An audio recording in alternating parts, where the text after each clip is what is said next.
All right, first of all, you already been welcomed, but I was going to also do that. So thank you to the members of all three organizations, SCL, Maestra, and Dramatists Guild. People watching on the live stream, thank you so much for being here, and other guests and friends and colleagues that are in the room. I really appreciate being here.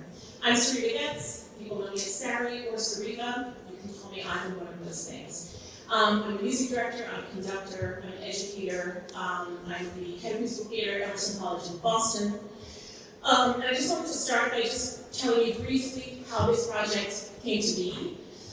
So when Maestra put up the timelines for women and non-binary Broadway composers and off-Broadway composers, I was like, that is great. And Maestra, why don't we do this for conductors and music directors? And so I reached out to Georgia, and she said, that's a great idea. Do you want to do the research? And so I was like, well, I've always been into antique history and researching, so I was like, okay. So long story short, I applied for a little grant at Emerson. I got money for to hire a research assistant. Eisen, where are you? That's my research assistant. And we worked together for about 7 months compiling the data. We started with the Internet Broadway database, which is great and not fully accurate, particularly for people who have subbed on Broadway. They never get into the Broadway database. So once I gathered all of my preliminary information, I figured the only way to make this accurate was to literally reach out to everyone on the timeline that is still alive. So I did. It was about, I want to say, 80 people, and connected with almost all of them, either by email, phone call, Zoom. And I started to hear stories that were really compelling and kind of remotivated me to continue this work. And then partway through the project, Elizabeth Rose from the SCL reached out to me. She heard about it and reached out to me and had an idea for this symposium. And I was like, that is a great idea. So we've been working, to finish the timeline, which went live today, by the way. And then we've been working for the past 4 or 5 months on this symposium with a lot of people behind the scenes. So thank you to all of them. And also throughout the project, it became clear to me that this would make a great documentary. So, does anybody want to produce one? If you do, let me know. But I applied for another research grant, thank you to academia, and was able to secure this lovely Emerson graduate student film team, and we are trying to put together a sort of proof of concept trailer on this topic so that we can maybe do some fundraising to actually do a complete documentary, which would be amazing. So at this time, I want to recognize everybody that's on the timeline. So that's our panelists here. I will introduce them in a moment. But anybody that has on a name tag is on the timeline. Would you stand? Anybody that's in that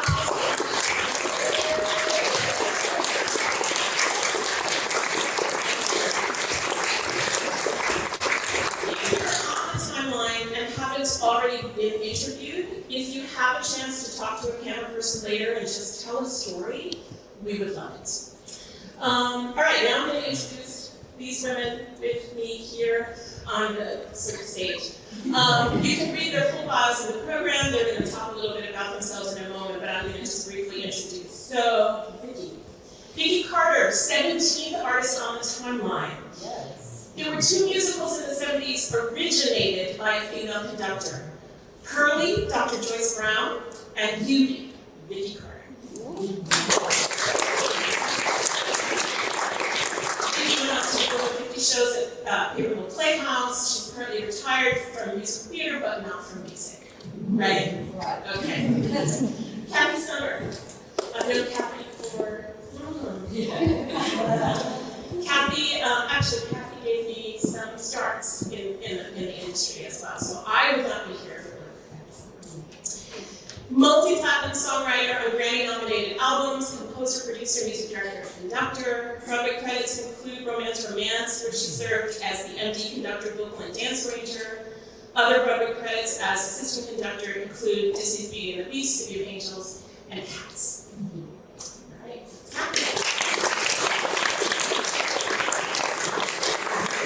Ling, the first female music director for Hamilton. And the first person at East Asian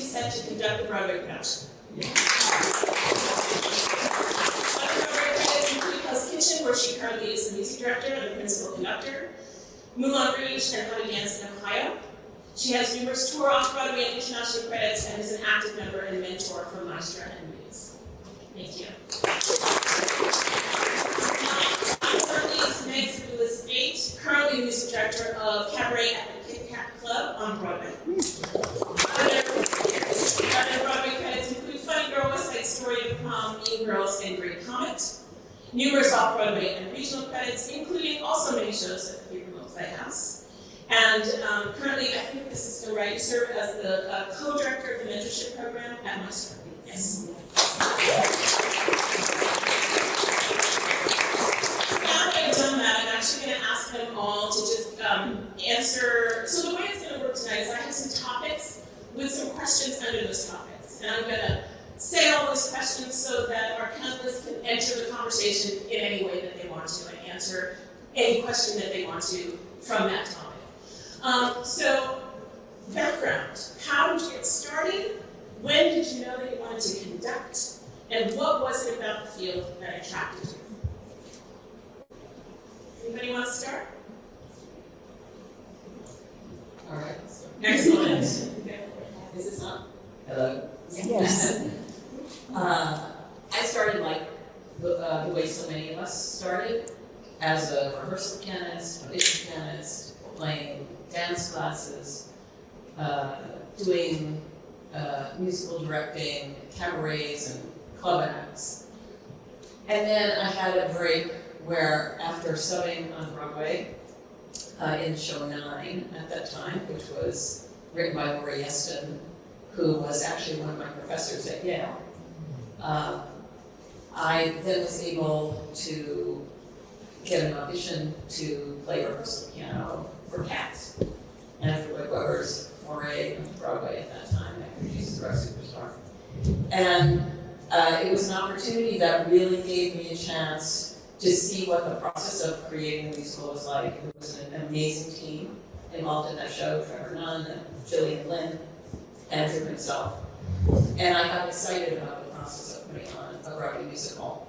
And then fast forward to the fact that my co-rehearsal pianist on that show was Keith Herman, who was the composer for Romance, and he hired me then to be the music director and do arranging and orchestration with him for the off-Broadway version, and then he ended up moving to Broadway, and I did more arranging and orchestrating, not orchestrating for Broadway, but orchestrating for off-Broadway, and got to interface with yet another amazing group of people. And so that's what started my Broadway conducting career, and then I moved on to other shows from there. Okay. Since I have it, I'll go next. My love of musical theater started when I was a student at the University of Southern Mississippi. When I entered the music department as a freshman, the question was asked, what would you like to do? My answer, I just want to play the piano. I had no aspirations of being a conductor. They said, okay. Well, it wasn't too long before I discovered I did not enjoy spending time in the practice room alone. And about that time that I was really thinking this music thing was not for me, two things happened. The music department decided that all of the piano majors needed to be paired with a vocal major for a company during the year. Well, this really cute guy showed up in my practice room, and 54 years later, we're still married. The product of that union is sitting right out here in our town. So the other thing that happened was the theater department needed a pianist for rehearsals for one of their musicals. And at the time, the theater department and the music department did not get along because actors couldn't sing and singers couldn't. But I said, I will go. I will go to the theater department. And that's really where my musical theater journey began. We graduated college, got married, and my husband, Ron, became a government employee. Read that. Soldier in the Army. Because this was in 1930s, 70s, so it was the Vietnam era. He was sent to Fort Bragg, North Carolina, And I got a job in the music and theater branch at Fort Bragg. If you can imagine a music and theater branch at an Army base. There was also a theater that was, at the time, the largest Army theater in the world. And the directors started bringing actors from New York, set designers, choreographers, and we would do 4 or 5 musicals a year. He never brought a music director. So I started thinking, well, if I can work with those people here, why don't I go to New York? And everybody I mentioned it to said, oh, come on, you'll be fine. So we saved our money, we saved all of my salary for 1 year, knowing that we could live in New York City on the Upper West Side for a year. If it didn't work, we would go back home. So we arrived here with $10,000. Now that would not go for a year at that time. But I started working very soon after that, and through connections met Julie Boyd, who was putting together a review based on the music of Hubie Blake. So I went with her on that project, and that's really how I got to get that label of Broadway conductor. The bulk of my career was spent at Paper Mill out in New Jersey, conducting and working on shows there. So that's mine. Let's keep track of time. Okay. You go ahead. Sounds good. I have some cousins in my family who are like diehard community theater people, and when I was younger, in my 7th and 8th grade, I would play the piano for their musicals, like Leave It to the Children's Musical, or like Sugar Babies, and all these shows out in New Jersey. And we grew up near here, so and my mom taught these English classes where she had a grant to come and see Broadway shows, so I would kind of tag along, grow up seeing that, but mostly focus on being a concerto kid. But then over time, it's like, wait, I'm loving playing these shows. And then in high school, I would play for choir in the shows. And I started working at NJ Pack and Paper Mill in kind of towards the end of high school and the summers throughout college. And just one thing ended up leading to another, just spending all of that time playing for musical theater. And then my mentor, Mary Mitchell Campbell, she supervised a show that I was working on out in Paper Mill and kind of spoke with the admins there and was like, we would love to recommend her to sub on Matilda, because they were looking for somebody kind of with like classical chops, who kind of hadn't come into the scene yet, and she connected me there at Matilda. And then similar to how Cassie and Vicki have mentioned, one thing led to another, and I just started meeting more people by playing there for a couple of years, and then meeting people over here, and then being recommended elsewhere, and but that's how I got my first Broadway start, by that recommendation to play Matilda.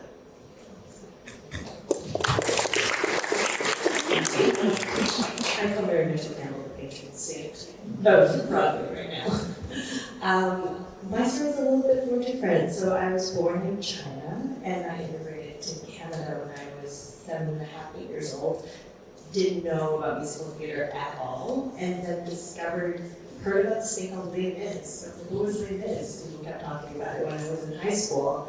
And then because I played the piano, they were my teachers when I got to high school, they said just play the piano. And actually, interestingly enough, the first show was the high school version of The Lion King, where I had no idea what the 2 and 4 was. So I was playing like da da da da da da, like all the 1 and 3. But yeah, I and then played piano. But then, as the only child from an immigrant family, they wanted me to be a doctor. So I did 5-year undergrad. I went to Toronto, University of Toronto, and my first year was in pre-med. Hated it. And I told my parents I wanted to go into music, and they said, great, you have one chance, you audition, if you get in, you get to do it, if not, you're going to med school. So I got in. And then, but exactly the same story, I hated the practice room. It was such, I didn't realize how much I didn't like being in a classical institution.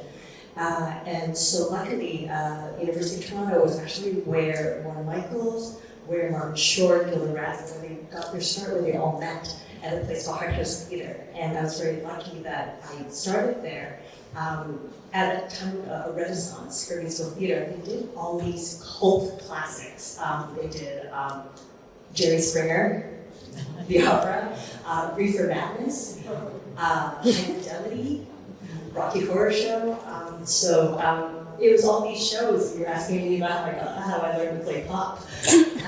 And so after that, I started working a bit more in the Toronto music scene, but it was unfortunately quite a seniority-based place and not very much a merit-based place. So I decided I wanted to actually have a mock LSAT sit in front of me going, you know what, I can do different things with my life. And then I thought, you know what, is there a place I can go to school to learn about music directing? And then I was just doing some research and I found Penn State. And I ended up going to Penn State for 3 years and I got my MFA in music direction. And then as international, for those of you who are international knows, it's the only time, once you graduate, for you to get a work visa for a year. But during that time, because of certain connections, I ended up in Shanghai doing The Lion King, which was transformative. And I got to really reconnect with my culture, which was incredible. And then because of my Penn State connections, my upperclassman, he ended up getting the job as the conductor of the Second National Tour of Hamilton. So he hired me as his associate. Fast forward 4.5 years later, post-pandemic, I decided I want to move to New York. And so I ended up moving to New York and I made my Broadway debut studying on Hamilton.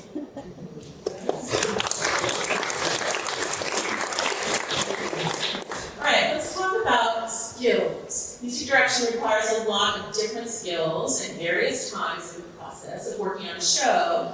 If you're developing a new show, or you've casted, rehearsals, tech, performances, the challenges of maybe a long-running show, getting ready for the Tonys and award seasons and licensing, and there's just so many things that happen when you are a music director on a Broadway show. So my question is, what are the most important skills that you've had to develop as a music director / conductor? And do you use different skills for different parts of the process? We were just talking about this on the way over, that I feel like many of us just still want to be in the band. Like, we love playing so much. Deb and I were talking about this. Like, we want to be in the band, and we want to continue to cultivate a community within the band, and even with the actors as well, that we're still all working together, even though we happen to be the singular person in the leadership position on the production. So I would say that that's something that takes some developing to figure out for yourself personally. Like, wait, I'm in the band, but I'm also the boss of the band and the cast. So that's just one thing that I think helps to make sure that we're still kind of part of the community that we're leading. And I think that makes people feel seen and included, and potentially more eager to play along with you and to work with you and collaborate. So that's something that is really important to me in any room that I walk into. I also think you need to be a little bit of a magician in this realm. There are so many aspects to being a music director, and it's such a long process, the creative process of putting together the show all the way to Tonys and or a cast album. And it requires, as Meg is saying, incredibly good communication skills. And you want to respect everybody that you're working with and get the best out of everyone that you possibly can. I mean, it starts with being a good vocal coach and being somebody who knows how to cast and knows what kind of styles you're working with and what kind of singers you need. And then you have to deal with a lot of interfacing. We were talking about this in earlier interviews. Dramatists Guild and I were talking about this with Deborah Karsha. That the interfacing, you're sort of the center of the music department, and then there are the arrangers and the orchestrators and the composer and the director and let's see who might say the music contractor, right? And then you need to be the communication hub for all of that and relay information and make sure everybody knows what's going on. Make sure that everybody's happy. And then there's the idea of doing a synth probe for the first time. You're in there with musicians, you're meeting the musicians, you're sometimes helping to hire the musicians. You want happiness in your pit. You want people to really like each other, especially if you're looking at the potential of the long run. And then you get to the Tony Awards and things like the cast albums where you start routining the numbers differently for television or for the record, where you don't have the whole dance arrangement or song. You only have part of it. Or you need more dialogue here, or the idea is in each situation to make the experience that the audience is taking in, to make them feel moved and close to what the piece is in the new form that is being created. So that's just part of it.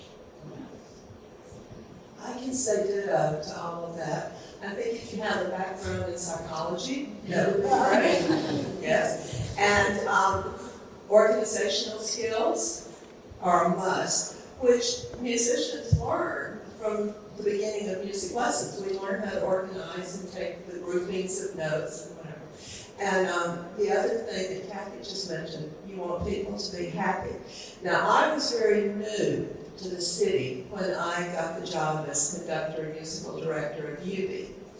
And I was fascinated when we got ready to hire the musicians, how much of the conversation talked about their personalities.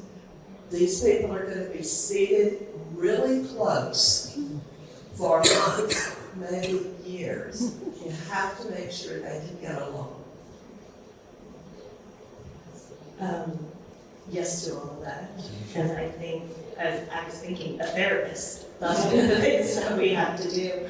And I think a big part of that is recognizing that the music making and being a part of the band is actually the easiest part of the day, the most enjoyable part of the day. But so much of what we do is really middle management.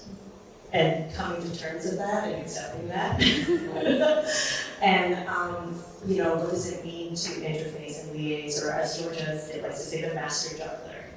How do we juggle all these personalities and all these things and trying to remembering how we interface and how we communicate and have dialogue with different departments to serve the music, but in the best way that we can, the most respectful way that we can. And I think so that's a big part of it too, is we are the only people in the building who must perform and put our whole artistic selves in the building every day with a camera on our faces, who don't get a break, right? Because that camera's on you. And you also have to manage and take notes at the same time. And how do you balance that? And how do you then have the bandwidth afterwards to kind of have boundaries and protect yourself from that as well? So there's a lot of psychology in there as well, so I totally agree. Yeah. Cary, can we play the first clip? Thank you.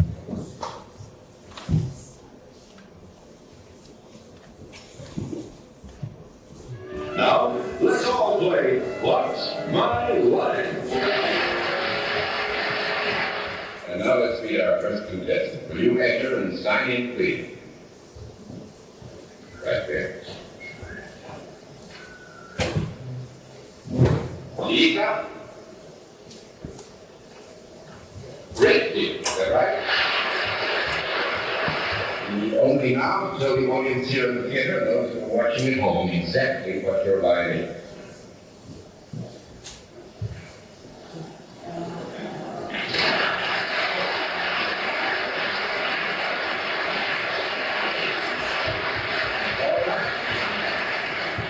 We will tell you that Ms. Redfield is Cary and that she deals in services, and we'll call on the chairman of the delegation from Bedlam to begin, Mr. Sir.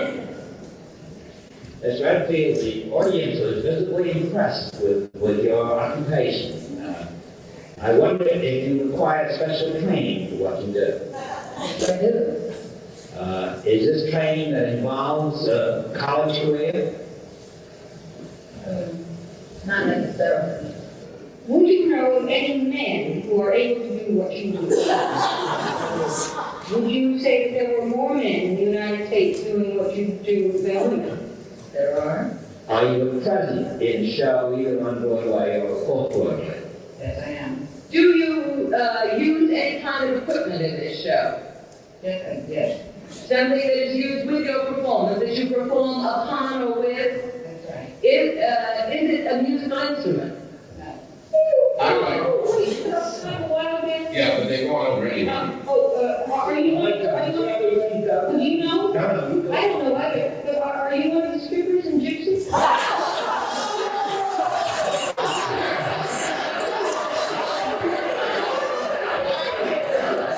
And now that I have thrown in the towel for you, it's a bit too late, I might add. Miss Redfield conducts the orchestra for the Broadway show The Music Man.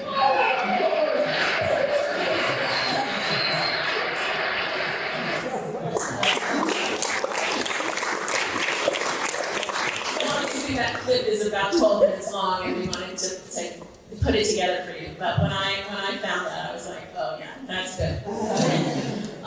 Let's talk a little bit about leadership. We've sort of started to talk about that. So there are more women in leadership roles now in our field, but it is still a male-dominated industry.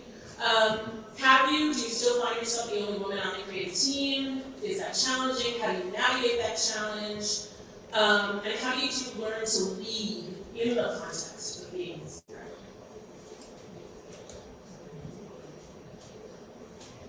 The answer is yes. I do find myself frequently, actually, being the only female or non-binary person on the creative team.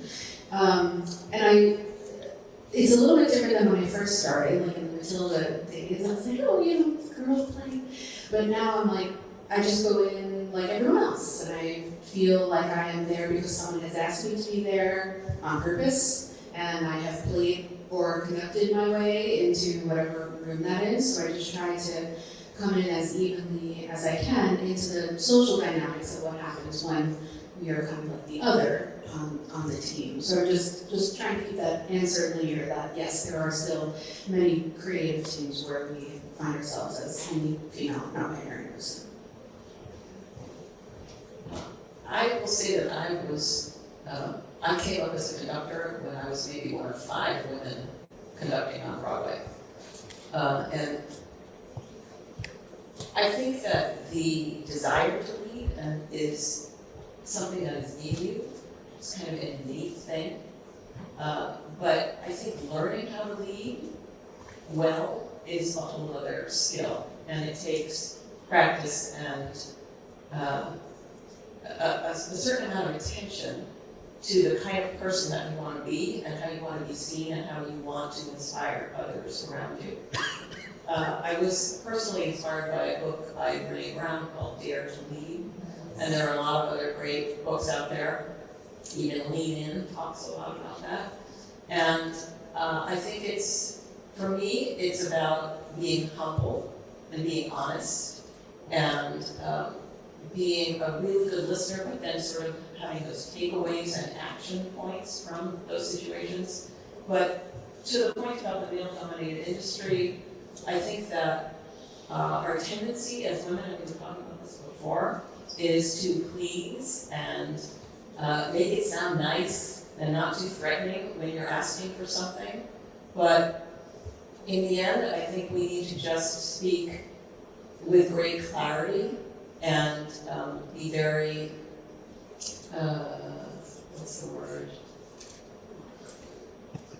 be very focused and tell somebody exactly what you want, but doing it in a kind way. And I think that will ultimately get you the energy that you want around you. You want all these people who are looking for you to be excited to be there. They want to feel respected, and they want to feel like they have something to contribute, and your job is to inspire them to do that every day. I think sometimes women are too nice, as Kathy's saying. And what I've noticed is how women minimize themselves and what they're doing. I've heard corporate women stand up in front of a group and say, I have a little presentation to give you. I have a little video that I want to show you.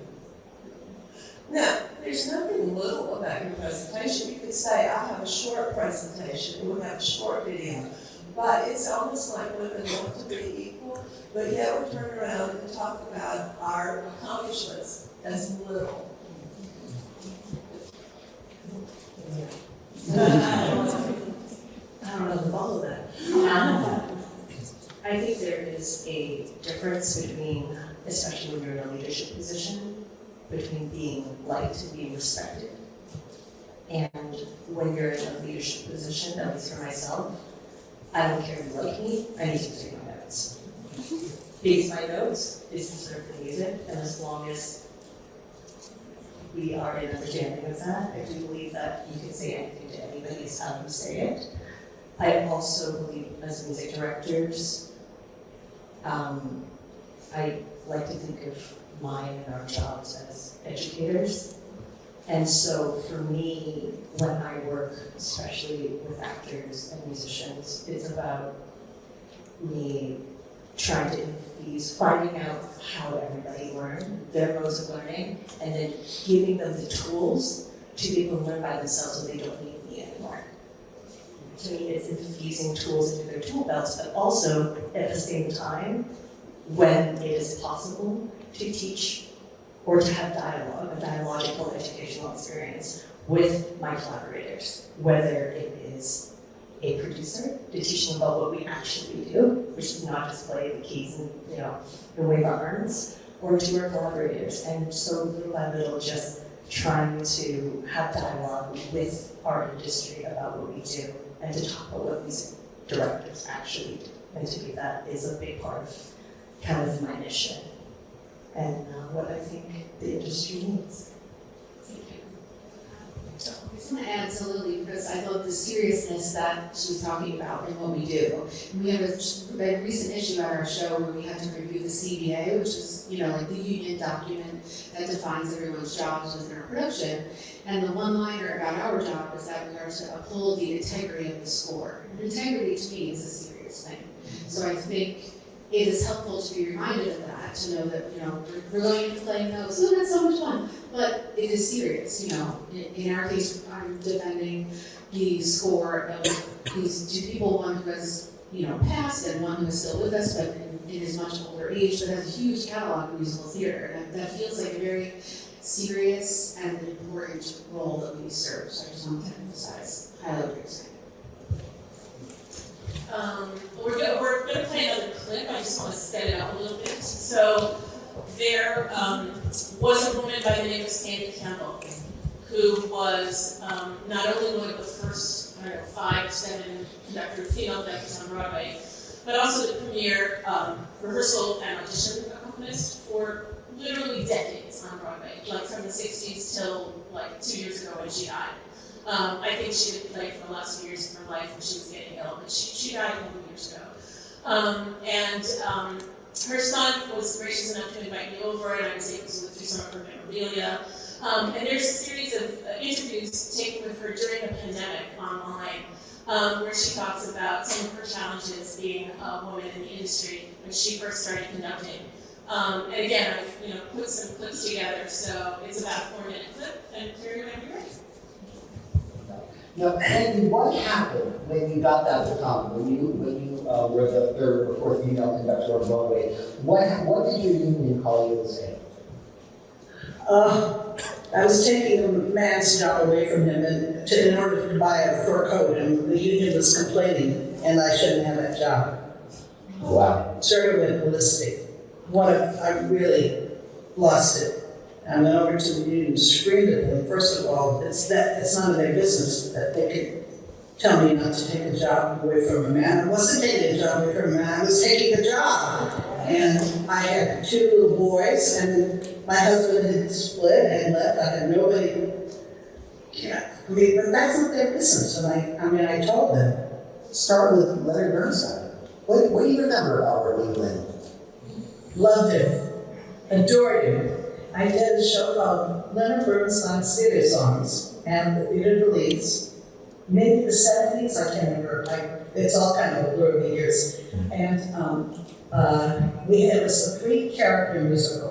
I was the music director, but it's kind of unofficial because Fred Warner was the musical director, was the plan, and he had hired me to cover the job until he was free from another show he was doing. Whenever he was doing, it wasn't free. And so I covered the job. And I did all the rehearsals, I did all the coaching, all the whatever musical choices. I always told them what I was doing, but I knew I was free to do it. I'm free with Lindy to do it. And the night before I was supposed to, the night before we opened, after we played the show, let's say Saturday night we did the show, and Sunday we were opening, and the producer called me and said, you can't do the show tomorrow. Freddie has to come in and do the show. Freddie Warner has to do the show and play the piano for the show. You can't do it. And I said, why? He said, because the reviewers won't like having a girl on stage.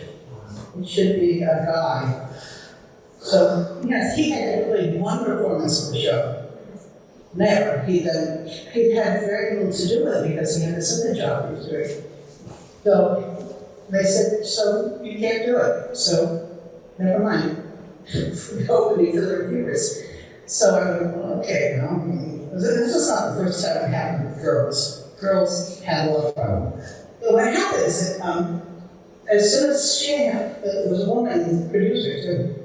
It was a woman. And so Freddie called and said, oh my God, I can't, what are you going to do? And I'm sorry, I didn't ask, I didn't want to do this. And he said, and he had never ever played Trouble in TV, which was the second act. I sat in the front row while the piano and the drums and the bass were on stage. On stage left, audience right. And so I sat in the front row right there, and the stairs were right there. And during the blackout, he came down the stairs and I went up the stairs, and I kept the lights off of me so nobody again noticed it was a girl. So and I played that, and then I snuck in. Well, in the program it says musical director Sandy Campbell, right? Sandy Campbell is a neutral. Yes. And you spelled it S-A-N-D-E, so they wouldn't know if that were a male Sandy or a female Sandy. No, and I got a bad review. He Sandy Campbell. It sounded like he had never rehearsed with these people before. Because it was red playing. Yeah.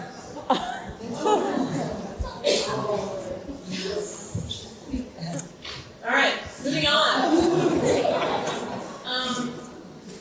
Lily talked about the training program at Penn State. There are very few of those, and that program has closed. It's still there. It's still there. Okay. So there are very few training programs that train people to do what we do for the musical theater. The few programs that do exist take very small cohorts. Several of them have just closed. So the question is, what does your training and education look like? And what are your thoughts about how we need to train, educate, and mentor those coming up behind us? Were you mentored? Have you mentored people? Those are the questions. Well, my answer is short. A lot of it was on-the-job training. Playing for those productions in college, and then, thanks to Sandy Campbell, who I met as soon as I moved to New York, she gave me lots of work playing auditions. And then those auditions led to small musical theater projects that I worked on. So a lot of it was on the job training. But I do have one story to tell about Sandy. I met her right after I moved here. And I didn't know the importance of having a message machine. So, I'm just learning about my business. And she called one day when I happened to be at home. When I answered the phone, she wrote me the riot act, telling me if I wanted to work in the city, I had to get a message machine. And she was not nice about it. So I really miss her. We had a friendship that lasted for many, many years.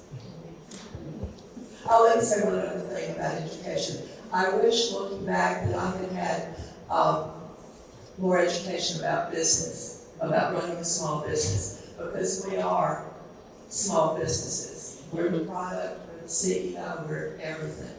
And I don't think we get enough knowledge about running a small business. I really loved my time at Penn State, and Dan Riddle, who was an incredible associate on Broadway for a really long time, really spearheaded that program, and he said there were 2 of us every 2 years. I do believe that we learn things on the job. I think what we do is a trade, and we are all the products, all of us, music directors and musicians, are hopefully we've learned from everyone that we've worked with, worked under, mentored, and also have mentored as well, and we kind of centrifuge all this information and then we become ourselves. And there are things that, especially the business side, the managerial side, how to read a CPA, how to make a schedule, all these things that is not taught. All the ineffables are not taught in schools. And I don't know if they can be. I think they talk about the business of it, but so much of it is on the job.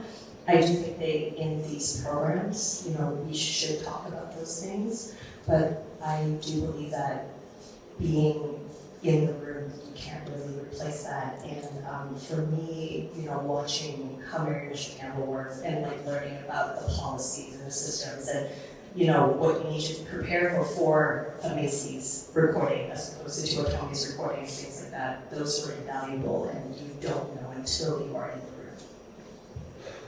room. For training, I went to school for classical piano because at the time there were no degrees or bachelor degrees for music direction. But I would tiptoe over to the drama school where, Patina Miller was there at the time and Andrew Kober, and I would just beg them to let me play, the professors there to let me play a couple voice lessons or play for one of the productions. I also studied conducting there with this man, his name is Robert Page, who has since passed, and he happens to be the ex-father-in-law of Paul Giuliani. So he had lots of experience, and he worked with Bernstein and everything. So I just, tried to do that. But I think in the absence of the programs, and you're saying that some of them had closed, which I hadn't known, I think just trying to foster for your own students just as much on-the-ground experience as you can. Everyone in this room that's working, if you know of a maestra who is looking to do this work, then please try your best to bring them into the room, because as Lily and everyone was saying, it can best be learned by just watching the other people who are actively doing it. And that's how I've learned best, through my mentors as well. So I think mentorship is everything. I think that mentorship has really changed the game in the way that Meg, I have to give a great shout out to Meg and Sonia running the Maestra mentorship program. It's probably the best run program I've had the honor to be a part of as a mentor. And I've had the opportunity to mentor about 4 or 5 people over the years, and I still am in touch with them on a constant basis. And I've also had the opportunity to speak on their behalf to my colleagues, and in certain situations, it's been a real game changer. One of those mentees now is actually holding her own share of Broadway show. And so it's exciting to see that happen. For me, I studied like so many of us. I started as a classical pianist, and I started playing piano when I was 5, and then studied classically at Yale. But I also had the great opportunity at Yale to study jazz with people like Lily Ruff and Dwight Mitchell. And I also had the great honor, in a sense, to be part of a very musical family, a really gifted family. And my father was a working musician, incredibly well-known drummer and percussionist who has an incredible history.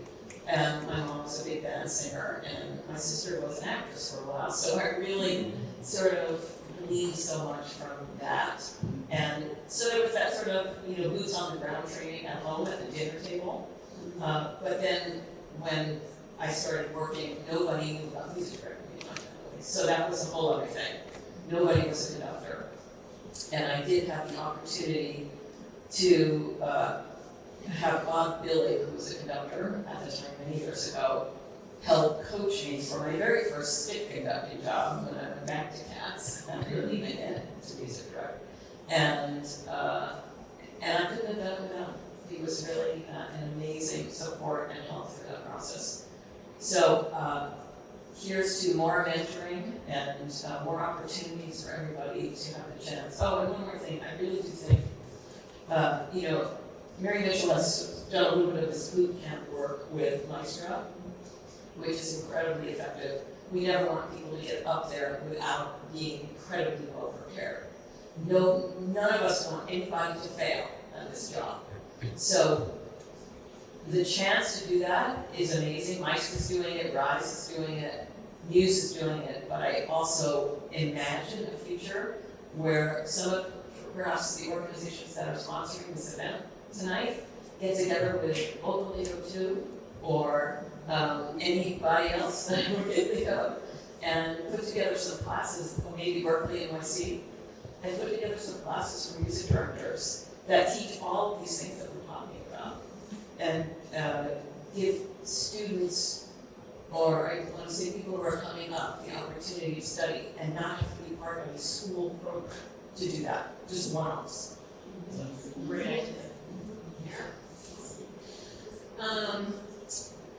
I think what I'm going to ask next, and we all talked about that this afternoon, is for that one story. So, is there one story about your career you'd like to share with us? An important milestone, a memory, a challenge, something fun, something serious, whatever you want. And I'm going to start. And the story that I'm about to tell is, I think some of my Emerson alum are here, and they have heard this story before. It is not, what is it called? Not safe for, anyway, it's a little more rated. Yes, that. So, before I started, the first time I stick conducted on Broadway was at Lyricists, the original production of Lyricists. And they gave you one put-in rehearsal, not with orchestra, with piano, of course. So there I was on the podium, my one rehearsal before I actually conducted the actual orchestra, and Edgar Chef, he was at the piano, I think. And I didn't know that the cast had done like a dare to the guy that was playing Javert. And they dared him to do something which I wasn't prepared for. So we started the show, and the whole, epilogue for Les Mis, and then Javert comes walking out for his, first entrance. And this understudy actor was completely naked. With a Les Mis playbill in front of his rights. Okay, so they dared him to do that, not for me, but for the stage manager in the house. So he comes walking on stage. Now, for those of you who have ever seen or been on a podium, you know that angle up to the stage. He comes walking down, he turns around, and he bends over and leaves the house. So just imagine the unique view that I got that day. And that was my introduction to Welcome to Les Mis. That's my story.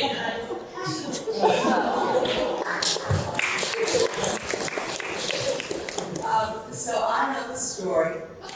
Mine took place behind me instead of in front, as Sari's story. I conducted quite often out at Paper Mill, and I stepped upon the podium. Oh, also, I had the orchestra all in one place. We did not have a click track. It was total live. But I step upon the podium, and I feel somebody tap me on the shoulder. And I turn around, there's the sweetest little elderly woman seated right behind me. Now, it was a matinee, so there were lots of little elderly women at the matinee. But she said to me, "Are you going to stand here during the whole show?" And I said, "Yes, ma'am." She wanted to know why. Well, I went into a lengthy explanation that the orchestra members could not see the stage, the actors couldn't see the orchestra, and I was the person that the actors would watch. And it was my job to hold these two groups together. Okay. Well, it was time for the show to start, so I had to turn around. Intermission comes. She says to me, "I just want you to know that no one on that stage looked at you at all." First act. Now, we all have So the stage manager, please see what's going on. And when I went back to her desk, she wanted to know. Well, she made an announcement throughout the company. In the second act, anytime an actor had the opportunity, without messing with the integrity of the production, they were glued. Glued to me. So that's mine.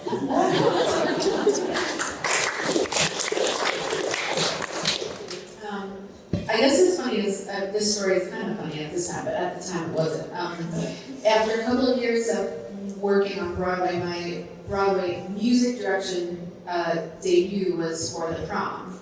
And the opening night happened on the same day as this historic blizzard that happened in New York, New Jersey, Connecticut. And the sound mixer didn't make it in time. Basically, everyone's agents who all live in New Jersey didn't make it. 2 of our orchestra members didn't make it. But it was deemed that they were the kind of non-essential workers, so we held the show until the mixer arrived. Sunny will appreciate this story, because they were like, oh, well, we need the mixer, but those 2 musicians, opening night on Broadway. So we had spent the 2 hours before curtain calling, anybody that we knew. We lucked out with the bass player. We got someone who we've all worked with before, somebody who's sharp, and we knew could just kind of jump in. But for the woodwind player, we kind of pulled someone from a swing club a couple blocks away and just kind of shouted at him during every scene from the mic. People, there was a notepad that got thrown, because he didn't get there until number 6 out of number 30 musical numbers in the show. And we just didn't get a chance to tell him that there was click. And obviously, the generation, respectfully, that this man was in, he wasn't thinking about it at all. He arrived and he had the horns that we needed. And my associate, Ted Arthur, ran back and forth from his room over to the bass player's room explaining what was happening next. Because, on opening night, the sheet music looks good, but it doesn't look perfect. And there are secrets that we all hold in our hearts that are not yet printed on the music. But anyway, that to me was the most challenging evening of my career, I would say, which unfortunately happened on the same night as mine. Broadway did conducting.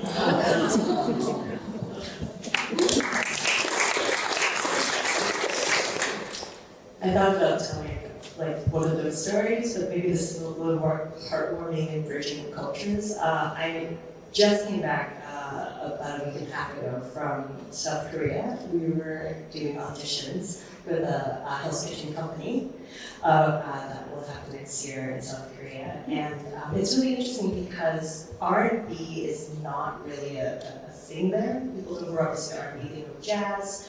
There's a huge and amazing musical theater culture there. I ended up seeing Aladdin there. Jekyll and Hyde is a huge thing in Asia. For those of you who know, Jekyll and Hyde, they love it.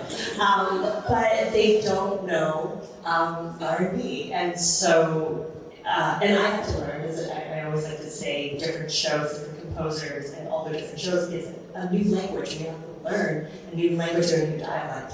So, the music team, also, a quick side note, the Korean musical theater, the scene is incredibly matriarchal, and it was incredible. The entire music team, directing team, and all the translators were all women. It was the most amazing thing to be around. But they didn't know how to groove, so I had them all stand up, and I just said, okay, we're just gonna move, this is what we're gonna do. And they were so uncomfortable, but we got there. And this is such a basic thing for us, we're grooving. And so as I was moving, one of the pianists said, were you a dancer? You're such a great dancer. And I just thought it was just this amazing way of just bridging cultures, taking the R&B culture and then bringing it literally halfway across the world, and then using music and body and movement to tell stories and to, and just to show that we are much more alike than we are different.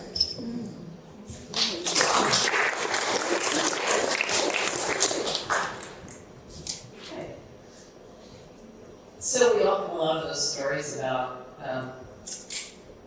something goes wrong in the set, and everything stops on stage, and we start, or somebody gets sick, or somebody falls off their chair, or whatever, and we start yelling out bar numbers to people. We're on the phone and we're yelling out bar numbers and to stage management, and then people jump in miraculously.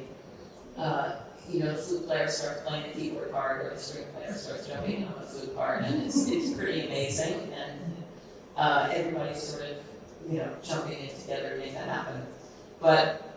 And I've also had experiences at the Beauty and the Beast, where I was there for a very long run, and there were those moments where the 4-year-olds in the audience would be screaming, "The Beast is coming! The Beast is coming!" So there was that. But I just want to end with one story that was really more about the opportunity that can present itself if you open yourself up to it and are not afraid to ask people that you would normally not go up to and ask a question of. So I had the great honor of working with Billy Byers at City of Angels, one of the great orchestrators of all time, I believe. Once the show opened, I was looking for other projects just to keep me busy on the side. I wanted to learn more about arranging, so an opportunity came up to write for some strings for a pop song that a friend was doing. And I thought, well, I don't really know anything about string arranging, but I'm going to see what I can learn. And I walked into the show one night, and there was Billy Byers just hanging out backstage. And I decided to ask him, Billy, what do I, to do this chart? I don't know anything about it. What do I do? And I expected him to kind of dismiss me. But in fact, he was incredibly gracious and so informative and educational. He told me exactly what to go listen to, how to start. And he started talking about voicings, and this is what you have to think about when you have these different chords. And I thought, wow, what an amazing experience to have these resources around us and to be able to sort of grab onto them. And I've had just so many chances to work with so many incredible artists, and I'm so grateful for that. So I have questions, but I also wanted to give you guys an opportunity, if anybody in the house has questions, we would be happy to take them. We can bring this mic to people. Does anybody have anything they want to ask of the panelists? Elizabeth. I can't help this. Should we get this name? I think people can hear me. People usually tell me to shut up. Great, so we want to give this to you. Awesome, thank you. Thank you. This is a really great panel, and I'm really glad. I want to give Kathy all the credit, because she and I were talking, and she said, you might want to do something with the SCL about this, and this is what happened. And I'm really, really appreciative of that, and Sari and everyone here. It's amazing. These stories are priceless, and they're real. My brother was in the City of Angels. He was a guitar player, and we go back generations with our families in music. They worked together for 50, 60 years now. My question, I guess, do you ever get, especially in the earlier days, do you ever get guys in the orchestras testing your ability? Would you like to talk about that? Every day.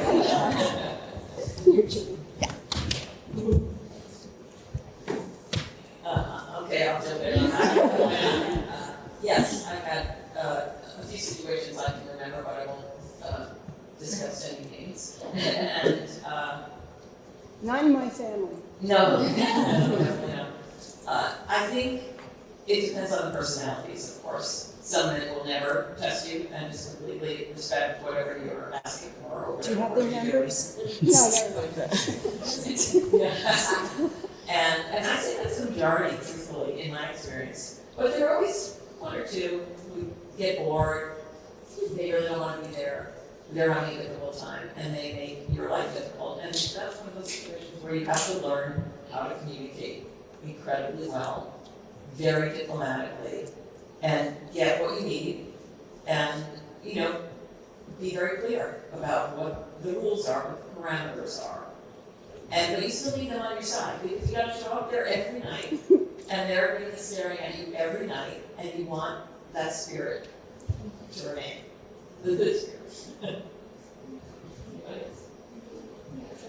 I think I can speak to that a little bit. Outside of my own show, when, each year, like, if we go to the Macy's house band, and we go to the Thanksgiving Day, and the Tony's house band, in my experience, especially in the earlier years, most of those bands were mostly men. And I wouldn't say that I felt tested, but I definitely felt like they were like this when I walked in the room, And especially earlier on, I was like young and in a ponytail and, trying to conduct Macy's and Thanksgiving Day bands, which was serious. And I felt, there is like this energy that I think we receive because we are still kind of like outside of that, like the group of heavies that have been playing in these house bands for a while. I have to say that I never felt like being a woman stood in the way of my getting work. Maybe it did, but I never felt like it. And also, no one ever called me honey. I actually thought there was an advantage to being a woman sometimes for me in certain situations. People were actively looking for, a female piano player in this band. I think I'm closer to Meg, and I think so much anything I've gotten isn't during the music making, which has been really great, but it's comments. Very much like, well, aren't you lucky to be here? Or, that's one of them. And usually my answers when people make those comments or anything like that is, would you say that to a man? That's what I usually say.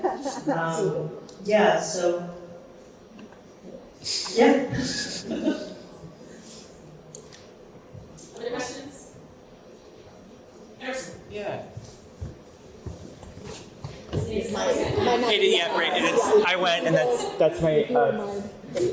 Bear with me while I formulate this question, but I guess one of you described this profession as like ineffable, and a lot of it comes from practical experience and in-field stuff. But if you're entering into an industry that is so male-dominated as a woman, and you need that practical experience, how do you not feel a sense of imposter syndrome? And how do you know that you're right for it and just jump in? I think the imposter syndrome is always there, but I would say men also have imposter syndrome. I don't think it's a gender thing. I do. Yeah, I'm asking for myself. I do think, what Kathy said is I believe that, when the doors open, it doesn't matter how they're open, it's how you show up for those opportunities, right? And I can only say for myself, I have, for my entire career, fortunately or unfortunately, have had my gender on one shoulder and my culture and race on the other. So it's always very much failure is not an option. And unfortunately for a lot of women, that's, you have to steel yourself for that and in however ways. And I'm sure speaking, as someone who's worked with Muse and Rides a lot, somebody who's not white, also the same thing.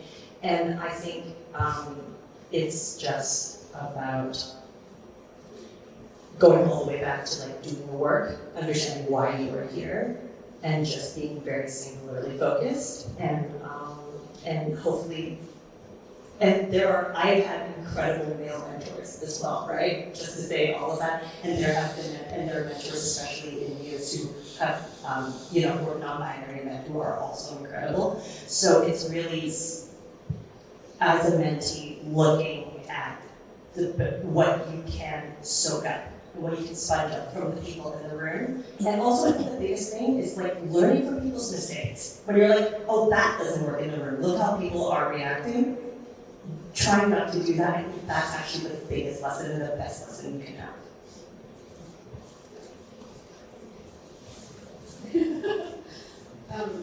Two things that I think for me have helped with imposter syndrome over time is preparation, which sounds so cliche and normal, and you recommend that to your elementary school students, but it is true. If you know internally that you have prepared and done everything you could with the resources that you have, I have found that to kind of cut imposter syndrome, at least in half or something like that. And then work-life balance, I think, is helpful too. Just kind of not minimizing what we do when we're in this industry and the portion of our life that is occupied by this job and this community that we have here, but just knowing that, like, after this, tomorrow will still happen. So I'm going to go in that room, I'm going to conduct this orchestra I've never seen before, and then I'm going to go home to my life, to my personal life, and have the next day to try again. So those things, I've especially lately been really working on those two things. It's just helping, feeling like the establishment that you have in a group, I think is helpful.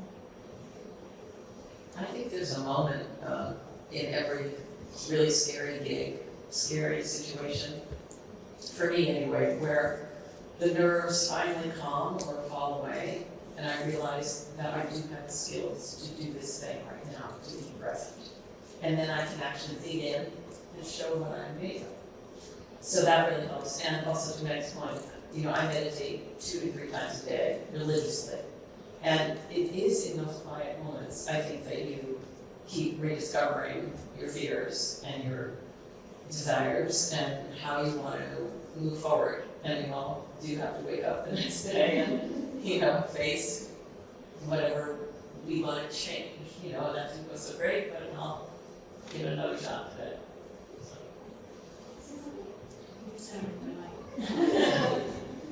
So, what I'm noticing is that the women on this panel are so incredibly gifted, hardworking artists, and to Lily's point about failure is not an option.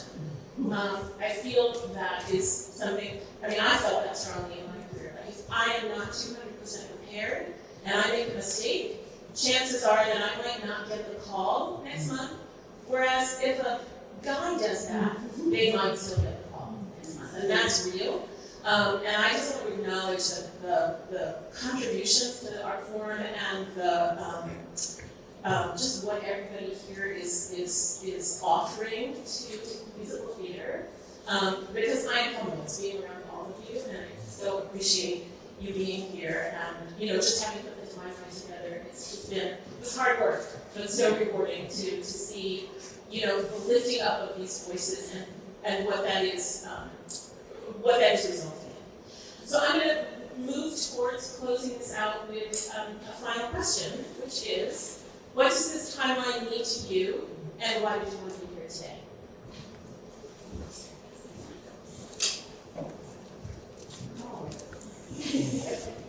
Well, I'm just so thrilled to have lived long enough to see something like this, because I think when I was conducting, there may have been 2 or 3 other women in the community, but we weren't friendly. We were not unfriendly, but we were working, and we didn't go out and have coffee and that kind of thing. But I think back then there wasn't the feeling of the need for women to band together and form a network.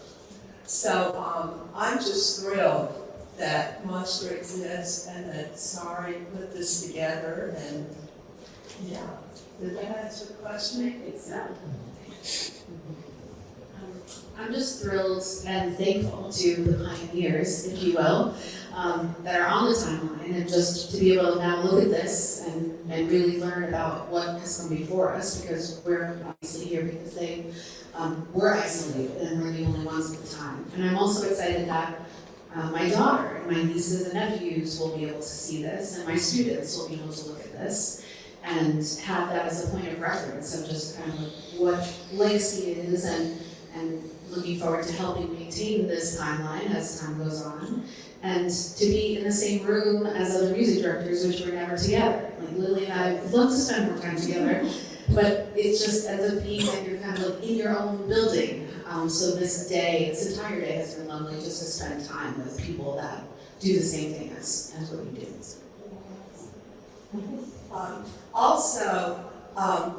I'm pleased to be here because my daughter knew my career at Paper Mill, but she came along after I had conducted on Broadway. So I just love that she's getting a glimpse from all of these women about what goes into doing that. Do you also have a story about? Oh, okay. So, all right. At some point in your life, the word retirement will appear. Okay. Some people embrace it. Some people don't.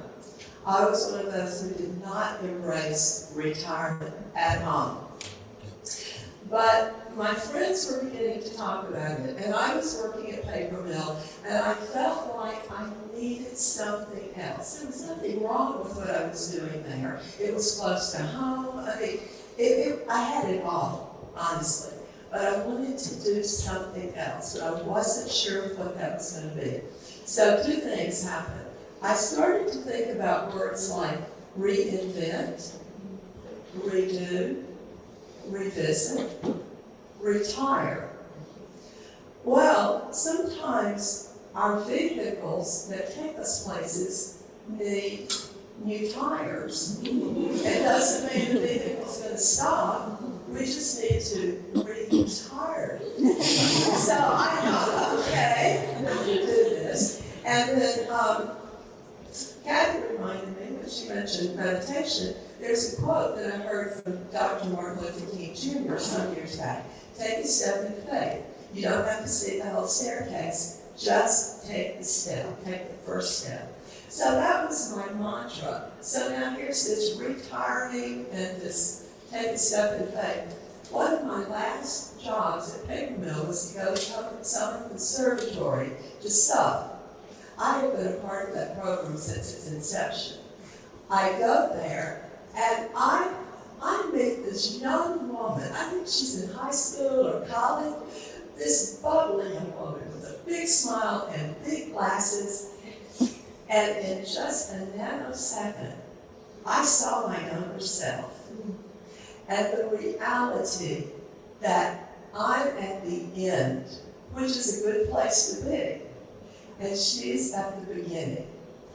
And I followed her career, and I'm honored that she's seated right by me. It was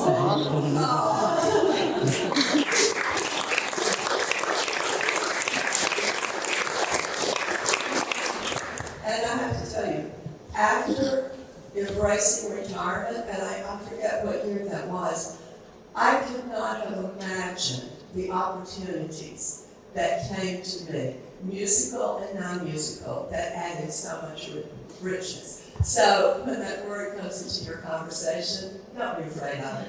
Just get new tires.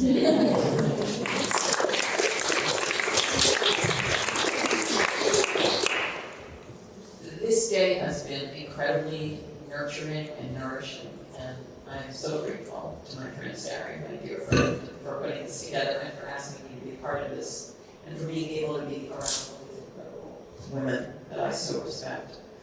And just a little brief aside about Cary and the way we first met, really quickly. I was the music director for Romance. I needed a sub. There was no associate or assistant conductor on the payroll at that time. It did not exist. And it was only a band of about 7 people, and I needed subs. And so I had to bring people in from the outside, and she had to learn this book, and it was a piano conductor book, and we were backstage. So there was the camera issue, she was conducting to the camera, and she was playing, and she was conducting the orchestra for bed, and the score was difficult, to say the least. And she came in, and there was no prep. I mean, other than she and I talking through the score. No opportunity with the band, no rehearsal, no nothing. Cary in a tape recorder at home. And she came in and she nailed it. I mean, like, beginning to end, perfection. So it was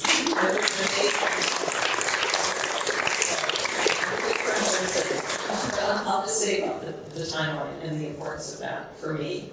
I said this earlier, but I will reiterate it because I think it's important. And that is that, for me, art matters.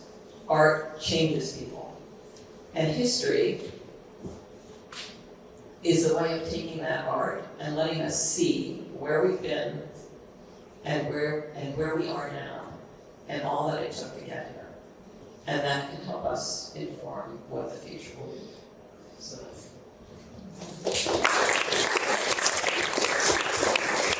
If you happen to follow these amazing comments, I'll try to keep them short. I think with the timeline, it shows the work that has been done. It shows all the work that still needs to be done. And Meg and I, and are standing on the shoulders of these amazing women. And hopefully with this timeline and with what we're seeing now, we could be the shoulders for the next generation to stand on. Cary, is it possible to demonstrate the timeline? Exactly. Awesome. Okay, so yeah, we're still working out some tweaks, some tweaking some things. But what you can see here is that if you spread out, you can see months, and if you zoom in, you'll see years. And the blue, the blue is original production, and the orange is revival. So click on something, would you? Yeah. And what will happen is that show will pop up with any woman that worked on it. Yep. And then if you click on the woman, or the non-binary person, you will see their chronology, what shows they have worked on. So as you look at your chronology, please let me know if there are mistakes or more information that you can give me now that you can see your particular. So go back to Mary Mitchell. Then click on hers. Right? And so right now we have it in order of when these people started working on those particular projects. Some of them were subs, some of them were assistants or associates for the whole run or part of the run. And then there's also 2 drop-downs where you can look at the complete list of conductors. What shows that? So if you click out of that, and then there, right. So this is everybody's name in alphabetical order. So if you want to go, oh, what is Kathy Sommer on here? Let me find Kathy Sommer. There she is. And there she is, right? And then the other drop down is show by show, also in alphabetical order. So there's a lot of ways into the timeline. It offers a lot of information. I'm pretty proud of it. And I'm gonna thank some people in a moment. And we're going to be, of course, maintaining this and keeping this moving forward as time goes by and adding people to it. So please check it out. Thanks.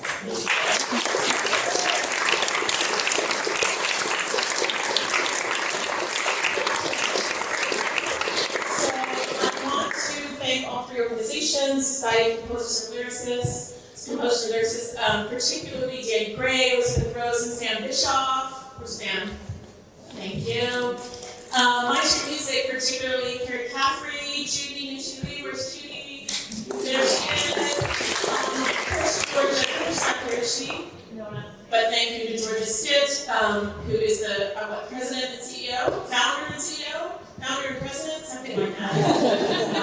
And also to Nick and Ryan, who constructed the timeline and basically figured out a way to do anything that I asked them to do. So thank you. Terry Stratton was in the room, was checking people in back there.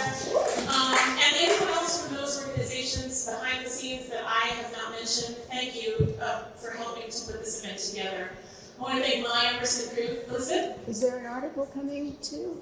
There probably is, once I get some sleep. Okay. Yes. We've asked Sari to write an article for our magazine, our quarterly called The Score. Yes. On the timeline. Yes, and I will be doing that. Yes. I wanted to thank my team again, my assistant Nyson, who I could not have done without. My BMA team from Emerson. Emerson is also a film school. So yay! Tom, Caitlin, Nina, and Keela around. If you are a maestro that wants to talk to them, please do before you leave. Thank you to these panelists. Right?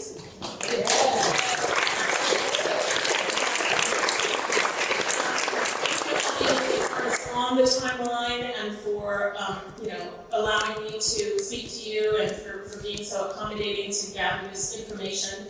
Thank you all for attending this evening and supporting this event. And there's a reception, and please enjoy. Thank you very much.